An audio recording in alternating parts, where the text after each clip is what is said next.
নমস্কার, আমি সুমন রায়। আপনারা দেখছেন Bangla news channel. Bangla news চ্যানেলের পক্ষ থেকে আসুন দেখে নেওয়া যাক আজকের খবর। আজ থেকে কলকাতা সহ দক্ষিণবঙ্গের একাধিক জেলাতেই ফের ভারী বৃষ্টির সম্ভাবনাও দেখা যাবে।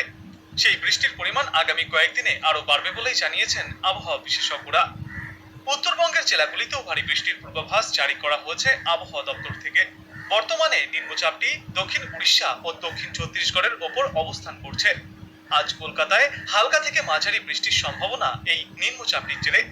হাওড়া, হুগলি, পূর্ব বর্ধমান, মুর্শিদাবাদ, নদিয়া, উত্তর ও দক্ষিণ চব্বিশ পরগনা, পূর্ব ও পশ্চিম মেদিনীপুর এবং বাঁকুড়া ও ঝাড়গ্রাম জেলাতে বজ্রবিদ্যুৎ সহ বৃষ্টির পূর্বাভাস জারি করা হয়েছে। আর এই বৃষ্টির সঙ্গে এই সমস্ত এলাকাগুলিতে প্রতি ঘন্টায় সর্বোচ্চ 30 থেকে 40 কিলোমিটার গতিতে দমকা ঝোড়ো বাতাস বইবে।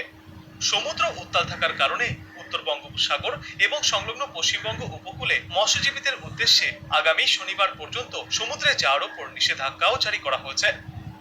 এদিকে আজ কলকাতায় দিনে সর্বনিম্ন তাপমাত্রা থাকবে 26.6 ডিগ্রি সেলসিয়াসে এবং আজ সর্বোচ্চ তাপমাত্রা থাকবে 30 ডিগ্রি সেলসিয়াসের আশেপাশে।